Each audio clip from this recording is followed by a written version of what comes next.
I'm gonna steal it. What? I'm gonna steal the Declaration of Independence. Boom! Shakalaka turner!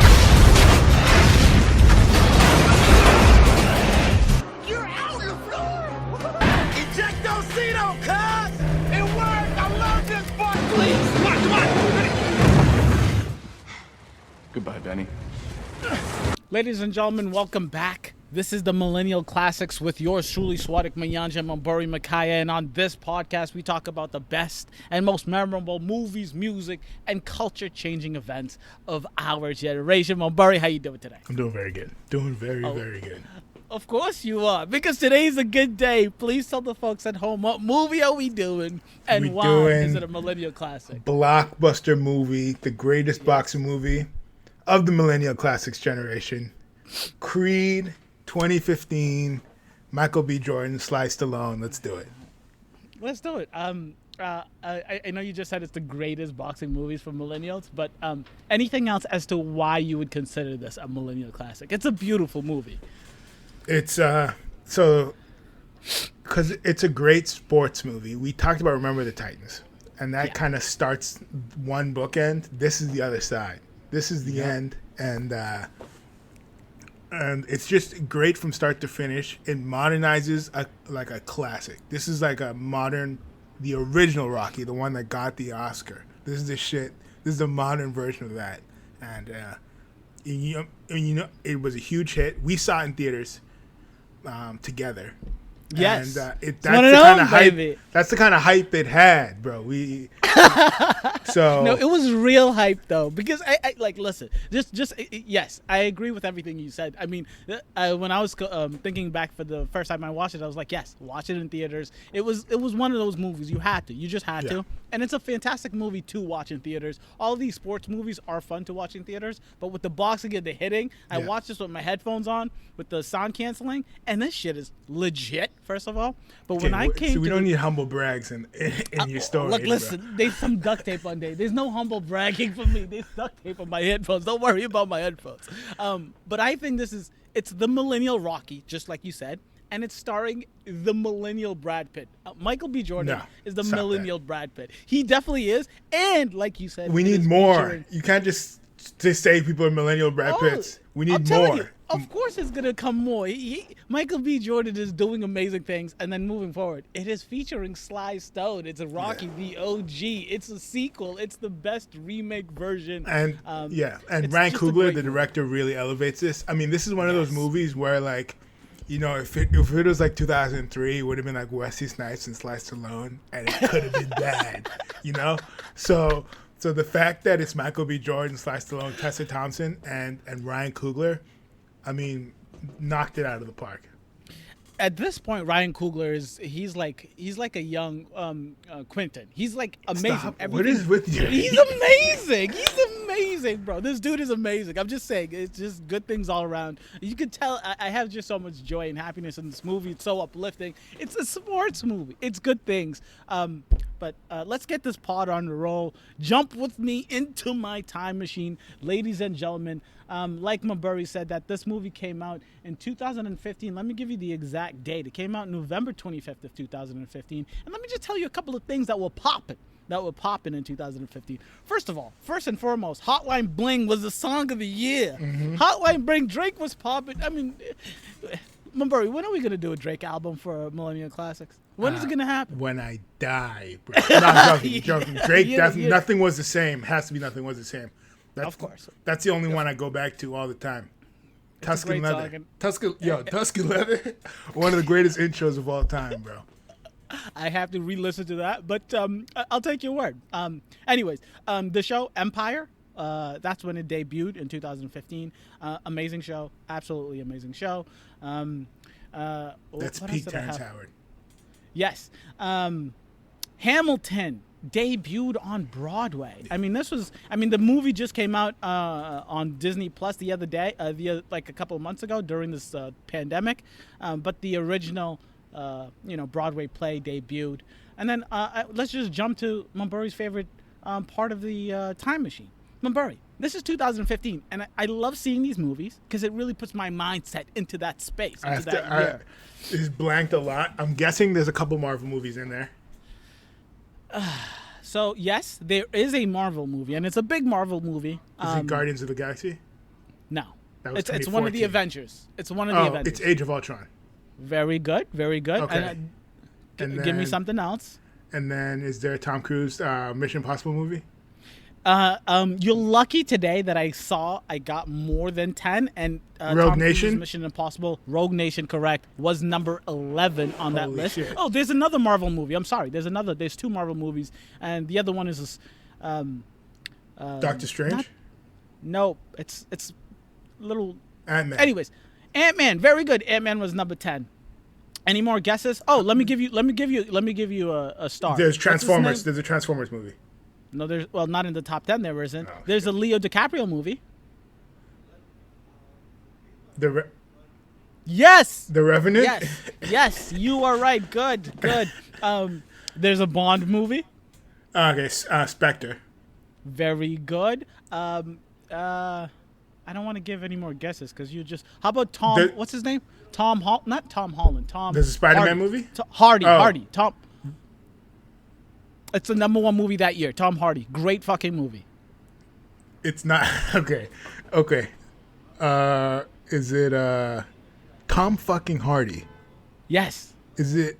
Oh, is there a Christopher Nolan movie that year? Is there Interstellar that year? If it is, No, it's that not was in 20 the top 10. All right, top give it to 11. me. All right, so here's the list, ladies and gentlemen. 2015, let me take you back in my time machine. Number 1 that year was Mad Max Fury Road. That was a Tom Hardy movie I was trying to get you to speak Yep. of. Number 2 was Star Wars episode. I don't know the Roman numerals. The Force Awakens. Star Episode Wars 9. The Force Awakens. How did I forget that? Spectre was number 3. The Revenant was number 4. Star Wars Age of definitely made more money than Mad Max. It made more money, but it's, best movie that year. I don't know. Oh, okay. I couldn't. Avengers, Age of Ultron was number 5. The Man from Uncle was number 6, which I don't remember. Jurassic World was number 7. San Andreas with The Rock was number 8. Sicario. Millennial classic? Ant-Man. No. Oh, yes. Sicario. I love Sicario. Oh, I was gonna say you think yes. San Andreas is a Millennial classic? No, Sicarios I thought dope. you were. Sicarios dope. I thought you were asking me about San Andreas. I was like, no, Negro, that's not a millennial classic. Ant-Man was number 10, and then Mission Impossible. Is San Andreas when he has one leg, 11. or is that Skyscraper? No, Skyscraper. Skyscraper is when he has one leg. He does more with one leg than I could do with two. He does literally more with one leg than anyone can do with two. Climbs bro. a goddamn crane with one leg, bro. He jumped across the building, bro. Dude, when he climbed that goddamn crane and then jumped the building, he should just turn to the camera and was like, "What's your excuse?" Oh, well, that's The Rock for you, ladies and gentlemen. Mombari, talk to me about the making of the movie, the Rotten Tomatoes, all of that stuff, please and thank you. So, commercial and critical hit. I mean, 176 million international on a $35 million budget. Huge hit. And then 95% Rotten Tomatoes. So, universal praise and lots of money made. And this is like late era Stallone. This is big for him because it was getting dicey. Now, I kind of like late era Stallone because I've seen Escape Plan, him and Schwarzenegger, and I kind of like it. And I did see Expendables 1 and 2 in theaters.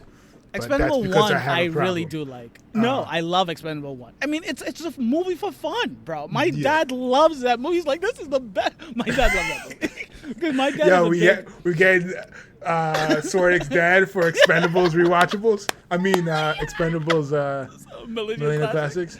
That'd be insane. But he loves that movie because he loves all of those old 80s, like muscle dude, man in action movie stars. So that movie to him was like the Avengers. It was his Avengers. That was my dad's Avengers. And then you have stuff like The Last Rambo, that kind of stuff. The one where him wasn't and horrible. That was pretty bad. It was just an excuse to beat up Mexicans. Come on.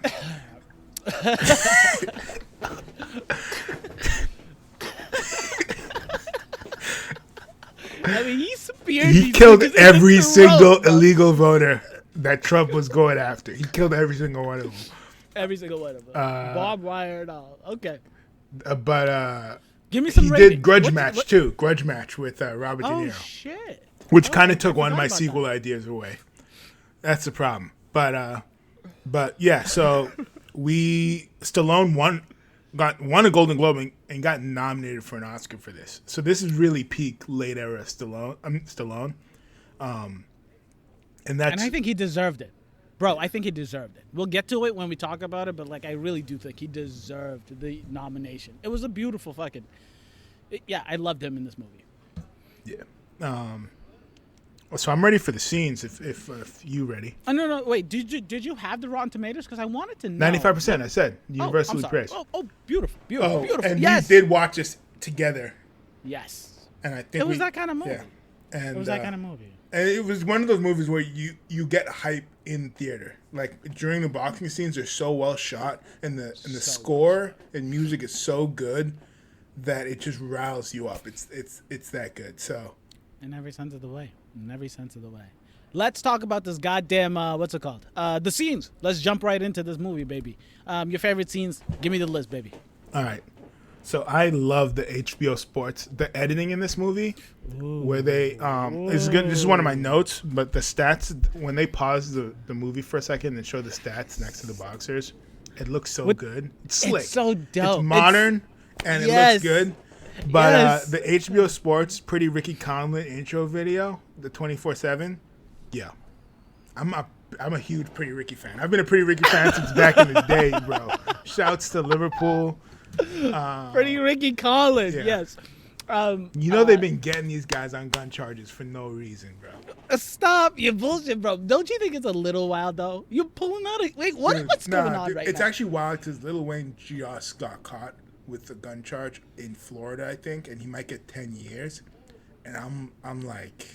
That's bullshit. And it's his Homeboy, second Pretty- one. I'm saying. what- It's his second gun okay. charge.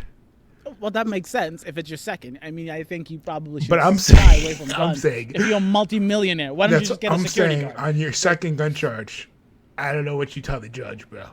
Exactly. At this point, I don't feel that bad for Lil Wayne. But speaking of Lil Wayne, his new album, is it a mixtape or is that an album? His both. He had The both. mixtape is And not good. The mixtape is dope. Yeah. But the gun charge for Pretty Ricky pulling out a gun after the what is it called when you meet up with the weigh-in? fight? The weigh-in. He didn't pull after out a the weigh-in? gun then. He punched the guy during the weigh-in. He pulled out the gun before, so that fight was supposed to be the last one. And then they needed a replacement okay. fight because he broke that dude's jaw. Andre Ward's jaw. That's how good Pretty Ricky is. Danny That's how good Stuntman Pretty- Wheeler. Yeah, but Stuntman Wheeler did fuck up Adonis in the. We're going to talk about that scene because that's one of the things I hated. That's the one low point of this movie. But What? Wait, what? that When, that gym scene. Oh, you don't like that scene? You didn't like Julius Campbell coming back from the Remember the Titans? Yo, we'll talk about it. Okay, all right. But all so right. I like that part.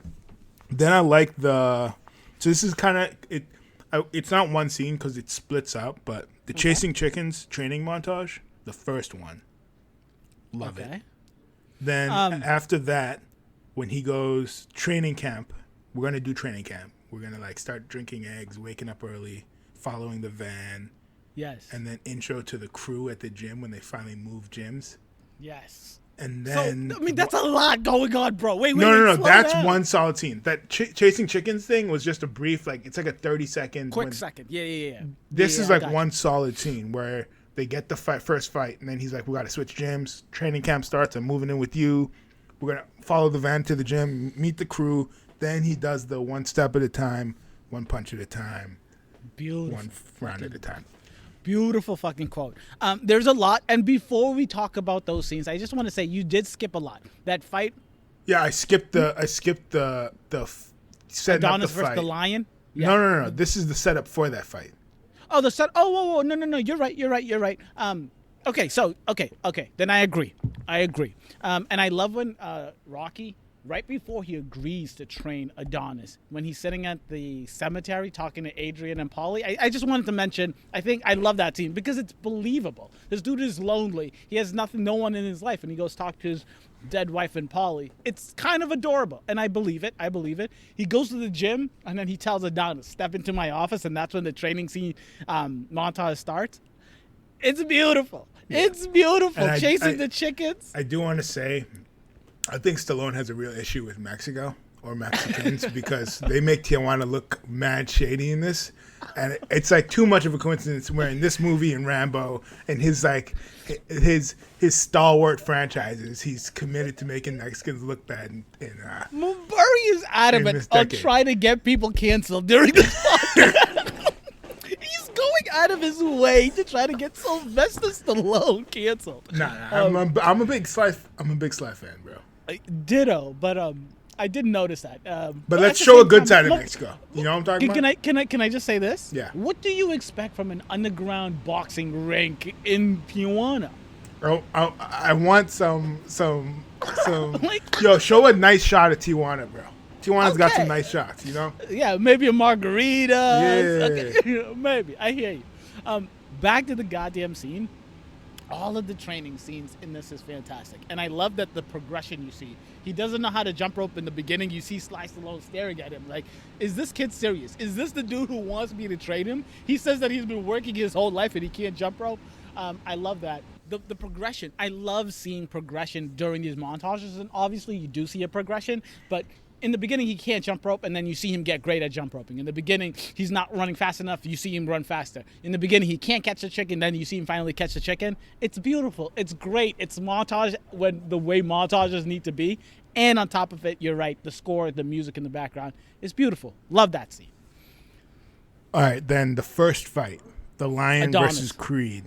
Yes. The camera work in this fight is actually insane. It's beautiful, bro. Every shot you could see it, and you believe it. You actually start to ask like, how are they doing this? Because it actually cuts like sometimes it's in between the fighters, sometimes it's right next to them.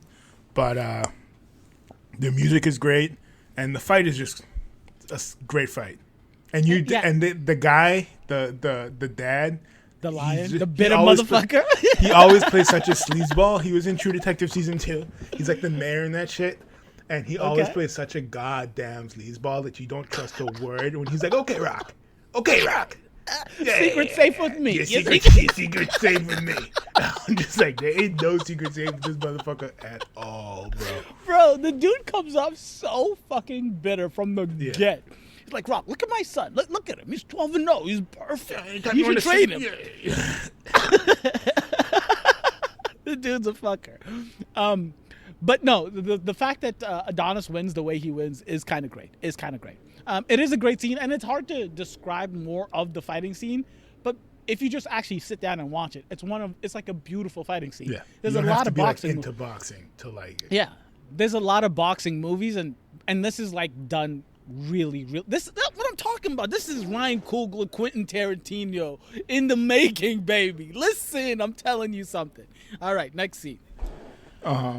Cancer training. Yeah. Montage. This is the peak. This is my favorite scene. This is because not the cancer part. But thank you. I figured. But like the Meek Mill dirt bikes running through scene is just so good, and that's the part where you're like, when the fucking song's pounding and he's running and he's like, it's one of those things where it looks so good in the movie, and you know if you did it in real life, you would look so fucking stupid.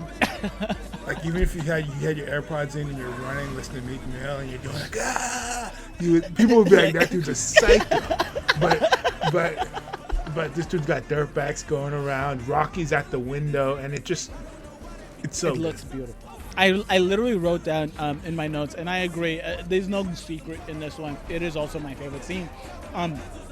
I wrote down, it's really hard to remake an epic training montage because the original Rocky, him running up the stairs, right? And I'm feeling like that's what they were chasing, that remake of that epic. But but him riding with the motorcycles, the bike, and Rocky's in the window, it's as close as you can get to to try to remake that, right? Yeah. Get that same feeling, and they do such a good job. You're right, the music, Meek Mill, bro, Meek Mill forever. It's you better talk to your boy, your brother. He loves Meek Mill to death, but he comes through with this. The music is fantastic, and yeah, the entire training scene. And shout out to the nurses out there when he's training in there, and then Michael B. Jordan is doing his shadow boxing. The nurse walks in. Rocky's like, "Don't hit the lady. Don't hit the nurse." I love it. Nurses rock. You show some love. But yes, fantastic. Oh, about that scene, you can really see that Rocky is struggling in that scene. And then there was like a quick clip of him laying down with his hair falling out, and he looks like he's about to die. Yeah. Like they really go in on him looking real sick. Rogan will kill you. Exactly. Can't say it's no joke. Good for both of them. I'll fight if you fight. I love it. Great fucking scene. My favorite scene. I agree. Yeah, I don't know why he to me, it seems wild to volunteer to die by cancer, bro. Like, I'd rather just kill myself, bro. What are you waiting for cancer? That's the slowest way to die, bro. What are you talking about? Die by cancer. Dude, step in front of a bus or shoot yourself, bro. What are we talking about? Die by cancer. I ain't gonna fight it. I'm just gonna let it happen. What? That's super painful, Rocky. He's a fighter, bro. He fights through the pain. No pain, no gain. I agree with you. It is a really silly idea to go that way. But in reality, there are a lot of people who choose that, but we just give them a shit ton of pain. You know who he blames for getting the cancer? Who? Mexicans, man. This dude. I'm telling you, bro. This dude's wild. He's a wild boy, bro. Well, Murray, leave the Mexicans alone. Or at least tell Rocky to leave the fucking Mexicans alone. Yeah. Before we move on, we do have to talk about that scene, that conversation that they had, because it was super touching. When he was just like, my past is behind me, everyone I care for, love for, is in the past. When he decides that I am going to die, I think that scene is what got him nominated for the Oscar. It was a beautiful scene. You felt it. Yeah, I mean, you understood it. Like I said, I really liked when he was at the cemetery talking to Polly and Adrian. So that scene, when he said it, they just came out and said it. I have nothing to live for. And then he broke Adonis's heart, saying, we're not real family. We just made that up. It was a real touching scene. Yeah. And then, yes. Any more scenes? The pretty Ricky. I have two scenes starred. The first one was the Meek Mill dirt bike scene. This is the second one. The pretty Ricky Conlon walk in to the main fight with the fire going, and Captain Conan. Dude, I literally added this song when we left because it was so fire. Captain Conan playing in the background. Waste my time, waste man waffling down my phone. Tell him don't waste my time. No.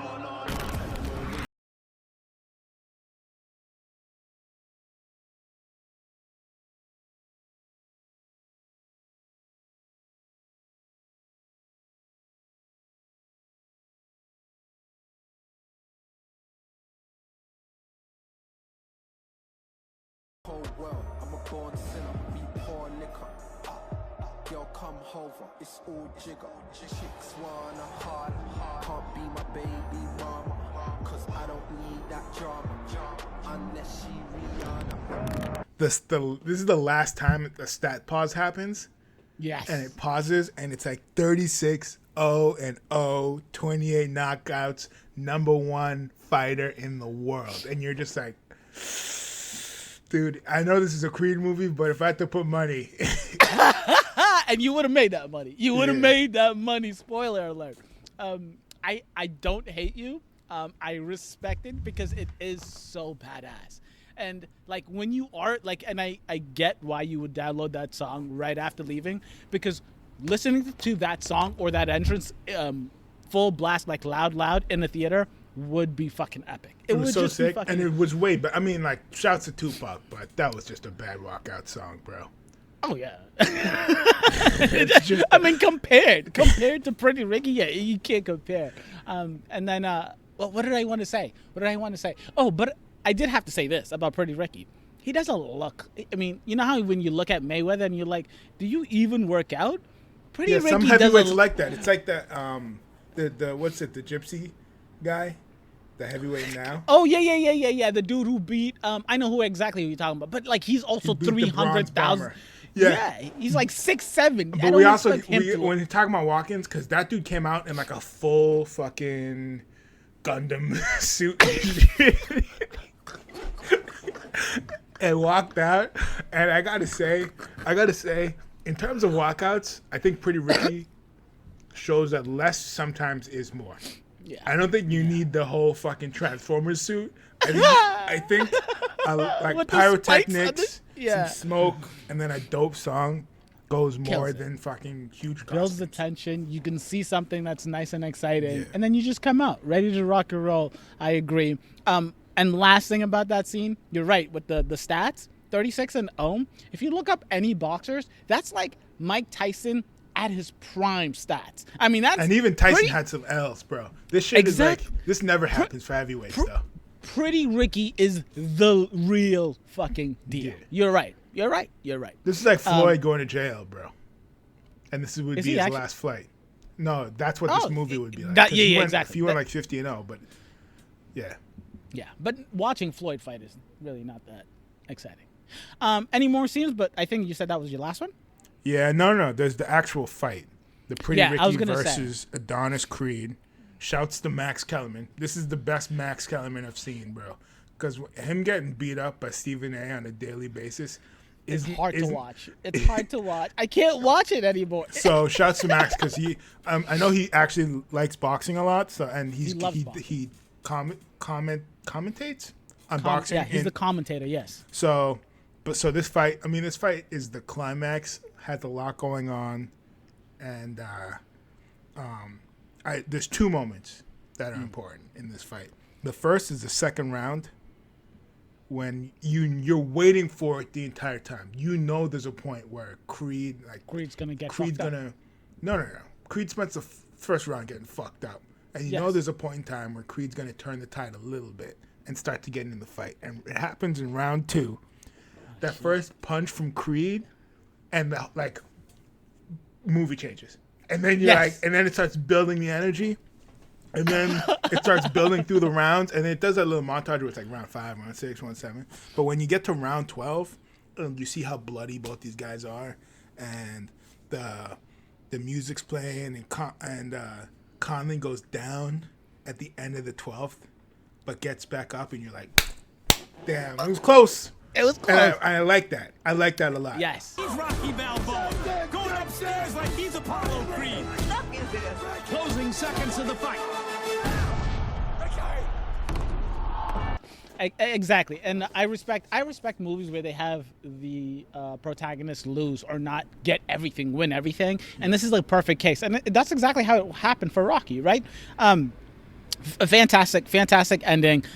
There's a lot in that final fight, because that final fight, I think it's like a 15 minute scene. And it's he like gains respect. That's and a lot of times when people say like respect is worth more than the W, it's not.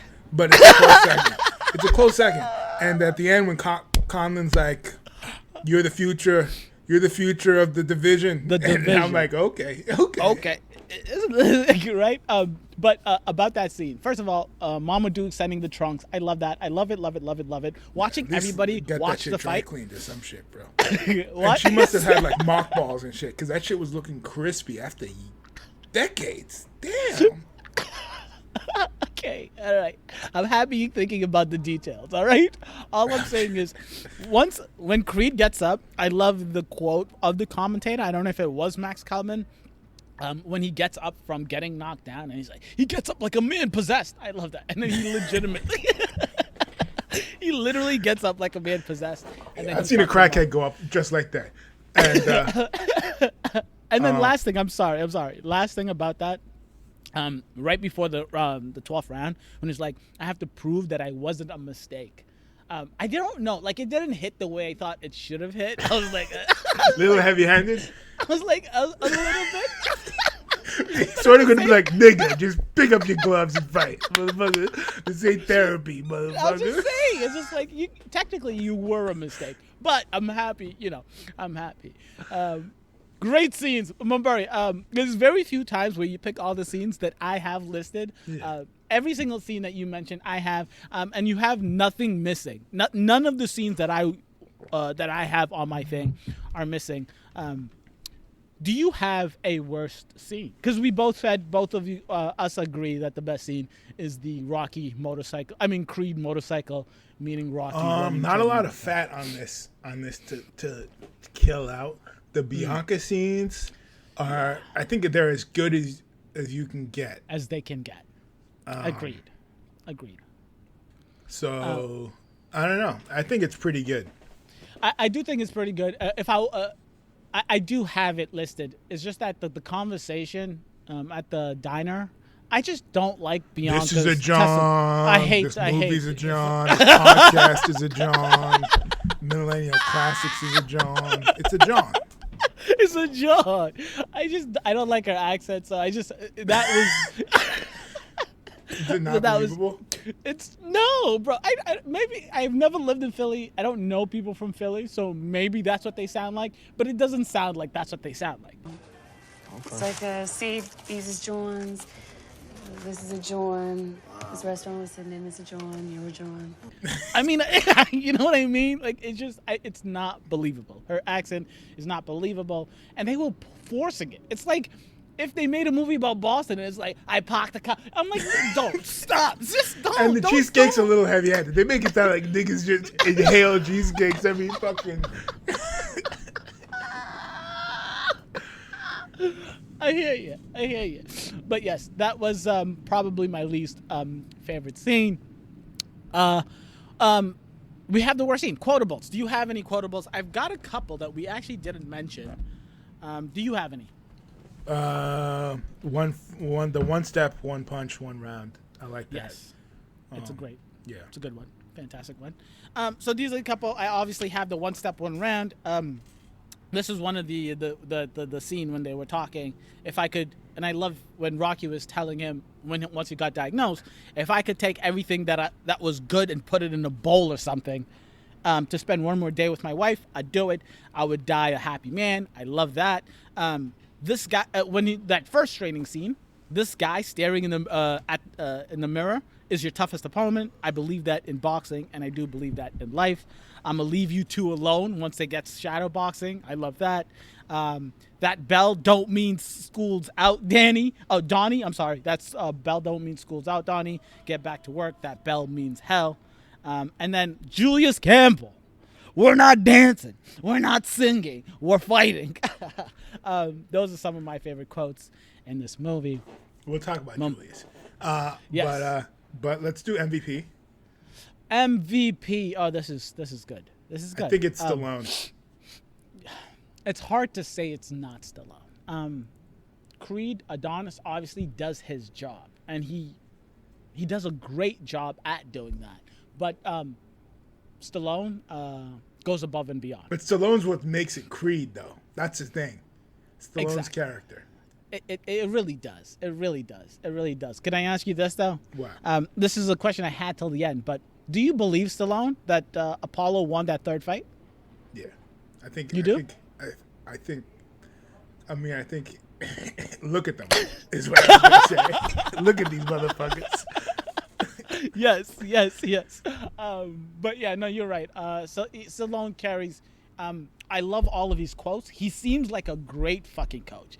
Stallone seems like a great coach, and all of the sentimental, all of the meaning. He gets cancer. You feel bad for the motherfucker. And a lot of the jokes come at his expense, like the it's in the cloud joke.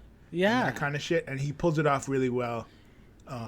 It's believable. It's believable. He's the emotion. He's like the reason it's Creed. He's the history. It's Stallone. It's not even close. I love it. Do you have an LVP? No. Ditto. I don't have an LVP. I wanted to say that the Lion's dad, but he's good at being an asshole. He's good at being like a bum. So I didn't. I didn't pick him. Anything else about the cast? No, I think everyone played their part really well.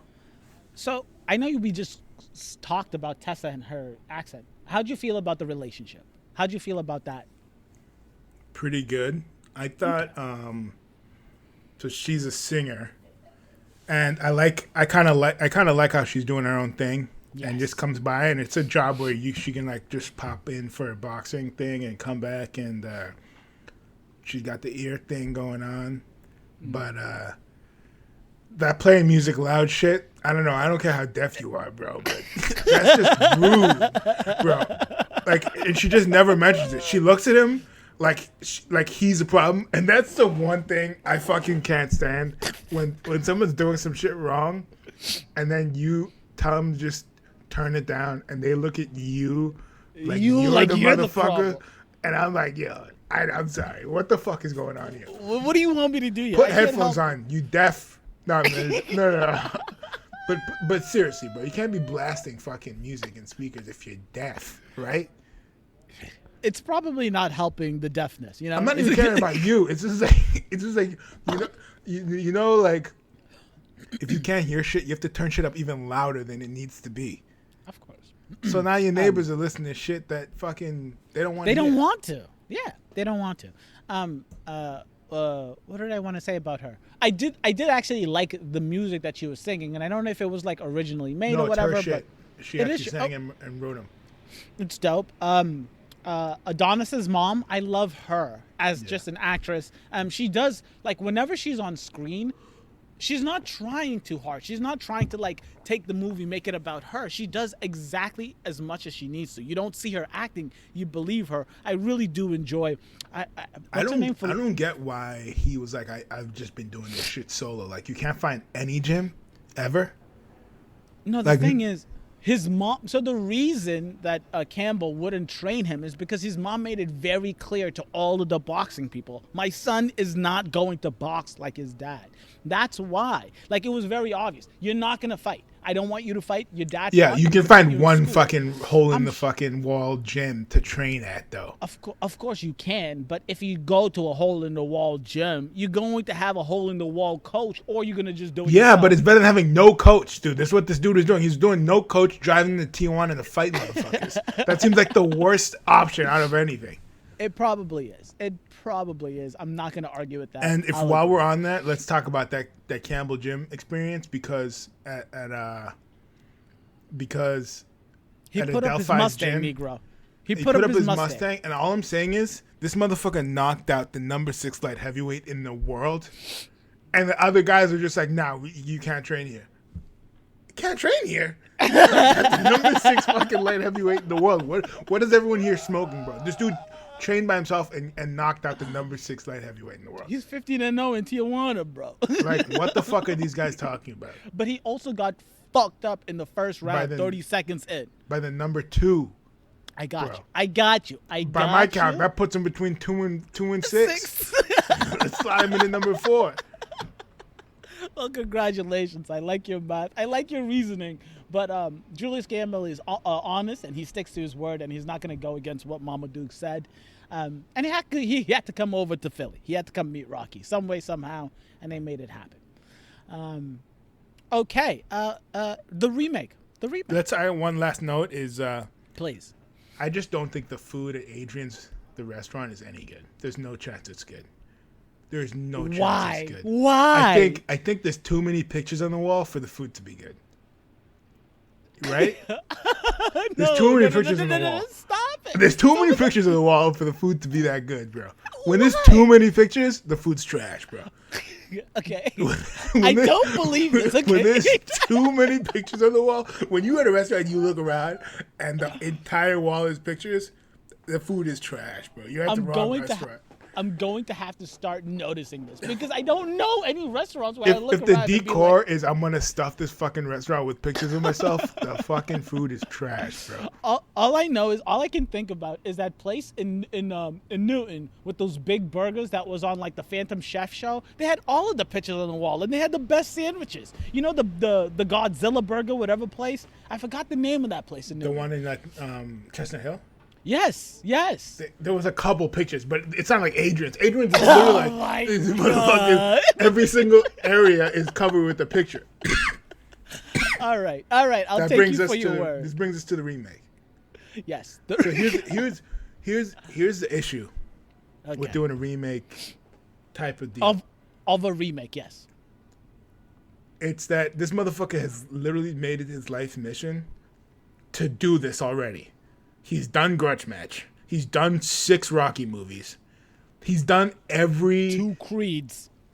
Originally I was like, what if we do some shit where like now he's old. He's the older, like he's like a 35-year-old boxer, right? And then there's this young dude coming up. But I'm like, what the fuck? I mean, in other boxing movies. So then I was like, let's bring current events into this. And I said, Rocky is struggling to keep his restaurant open during the COVID pandemic. Creed comes in, becomes a part owner of it, and it's a movie about Rocky and Creed running a restaurant during the pandemic. They have to battle health inspectors, local legislation on restaurants, and rival restaurants. You gotta love it. Yes. Let's and the change fight the whole Rocky Creed thing. I mean, boxing is dope, but now let's make it about the food in the shitty restaurant. Mm-hmm. And I like how you tried to set it up and already assume that the food is shit, so we can have it. We can even bring Gordon Ramsay to fucking what's that shit he does, where he just shits on a restaurant. Oh yeah. And we can have stats, bro. Who? We can do the stats that they put up in the boxing, where it's like, what are food stats? What are chef stats? No, it would be like what. It would be like the open plate and all these fucking online. What's that shit called? Where it's like there's a 4.5. Oh yeah, like the Yelp. Oh, but Yeah, it would Yelp be reviews. dope if there was like across the street. There's a new Michelin star Yeah, restaurant that just opened up, and the new chef is coming. Meek straight Mill from just Spain. opened a restaurant across the street. Burry, I love you, but I can barely take Rocky seriously talking about anything. Yeah, Him trying to explain to me. This dish is about onions and potatoes. Hey, yo, Rock, we gotta get rid of this dish, man. No one likes these onions and potatoes, man. Yeah. It is funny that he owns a restaurant, and there was no scenes about actual food. That's what I'm saying. I think it's That is a You a might place be we can right. They explore. might have some shitty food. I mean, all of the foods at the restaurant, they were carrying boxes into the basement. Yeah. Yeah. And that shit didn't look that clean, bro. That's what I'm saying. I think there's something here because I think 7 boxing movies is enough. Oh my god. 8 actually, because there's a 8, Creed 2. Creed so 2. I think at some point, unless you boxing the moon or some shit on the moon or some shit, and you bring Elon Musk into the shit, I think at some point you've done everything. Restaurant movies, there's not enough of them. Okay. So, Look, I want to ask this. I don't want to recast or anything. I just want the same exact movie. Who do you think could do it outside of Michael B. Jordan? Because we need Stallone. He's Rocky. He needs to be there. And maybe Tessa Thompson if you want to get a new girlfriend. But who do you think could do it instead of Michael B. Jordan? Because I think he was just M'Baku perfect. from Black Panther. Who? M'Baku from Black Panther and us. Maybe, but like the whole thing was Michael B. Jordan was fucking ripped. Do you think Bro, dude, he got ripped though. He got ripped for this movie. Think about what he looked like before and then during this movie. He got absolutely huge. And No, you're right. I mean, it's just like all these guys, Jake Gyllenhaal, Hugh Jackman, they just spent 6 months fucking doing maybe they're doing roids or not, but they getting huge. No, you're and right. If very Kamal quickly. Kundgani can get ripped, anyone can get it. No, I believe you. That's good. I think this is good. You're good? Yeah, I have Anything else? one last note. Talk to me. I said before that this is the best boxing movie Okay. of our generation, and I just want to specify from that I mean human boxing, because there is a slightly better boxing movie involves What? robots. Oh But my! Stop. but this is great. This is amazing. But Real Steel with Hugh Jackman, that is a fucking top shelf movie that we're gonna have to do at some point. When's the last time you watched it? Fun When's fact, the last I've time never you seen watched that it? movie. You had I've never s- seen it? It I've has never- heart. That's the thing that you don't realize. That movie has heart. More heart than Sylvester Stallone getting cancer. Yeah, more heart. Jesus Christ. More heart. Okay, I'll put it Does on my Sylvester list. Stallone of have to-do. heart cancer? No. Okay. All right. Thank you. Ladies and gentlemen, Creed is a fucking millennial classic. And no matter what the fuck Barbari just said, it is indeed the best boxing. I would argue might be top sports movie of the millennial classics. And yeah, please go watch it. Watch Michael B. Jordan do his thing. Watch the reason Sylvester Stallone got nominated for a freaking Oscar. It's a millennial classic. Enjoy. Catch you next time. Deuces.